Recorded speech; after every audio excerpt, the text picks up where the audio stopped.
దోపిడీ వ్యవస్థను అరికట్టేందుకు పోరాటాలకు సిద్ధం కావాలని అరుణోదయ సాంస్కృతిక సమాఖ్య జాతీయ చైర్పర్సన్ విమలక్క అన్నారు.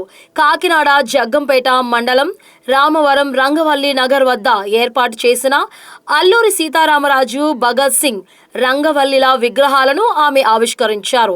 ఈ సందర్భంగా నిర్వహించిన మీడియా సమావేశంలో విమలక్క మాట్లాడుతూ నేటి రాబోయే తరాలకు తెలియజేసేందుకు పోరాటాలు చేసి అసువులు బాసిన అల్లూరి, భగత్ సింగ్, విమలక్క విగ్రహాలను ఇక్కడ ఆవిష్కరించుకోవడం జరిగిందన్నారు.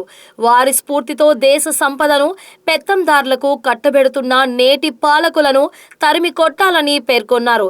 ఈ కార్యక్రమంలో రైతు కూలీ సంఘం రాష్ట్ర ప్రధాన కార్యదర్శి కర్ణాకుల వీరాంజనేయులు, జిల్లా ప్రధాన కార్యదర్శి బి రమేష్, జిల్లాలోని రైతు కూలీ సంఘం నాయకులు పాల్గొన్నారు.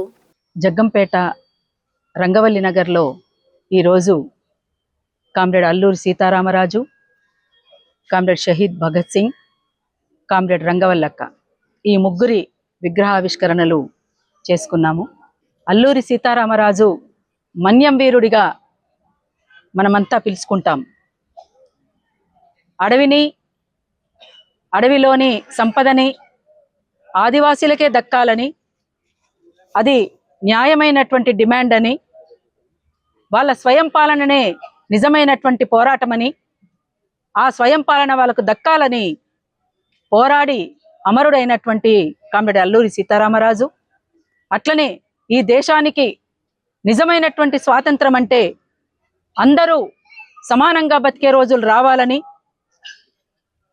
ఇక్కడ ప్రజలకు న్యాయం చెందేలా స్వాతంత్రం ఉండాలని కోరుకున్నటువంటి వ్యక్తి నిజమైనటువంటి దేశభక్తుడు కామ్రేడ్ షహీద్ భగత్ సింగ్.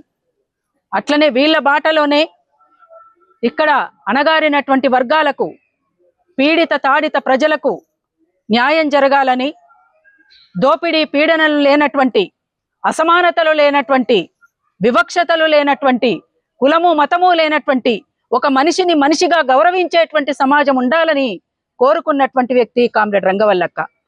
ఈ ముగ్గురి విగ్రహాలు ఇక్కడ ఆవిష్కరించుకున్నాము అనంటే అది ఈనాటి తరానికి ఒక ప్రేరణ, రేపటి తరానికి ఒక ఆలోచన కలిగించేటువంటి విధంగా ఉండాలనే దానికోసమే ఇక్కడ ఈ విగ్రహాలని ఆవిష్కరించుకోవడం అనేటువంటి జరిగింది. ఈ ముగ్గురు చేసినటువంటి పోరాటమే కాదు, ఇట్లాంటి పోరాటాల్లో ఎంతో మంది అసూలు బాసిండ్రు భారత విప్లవోద్యమంలో.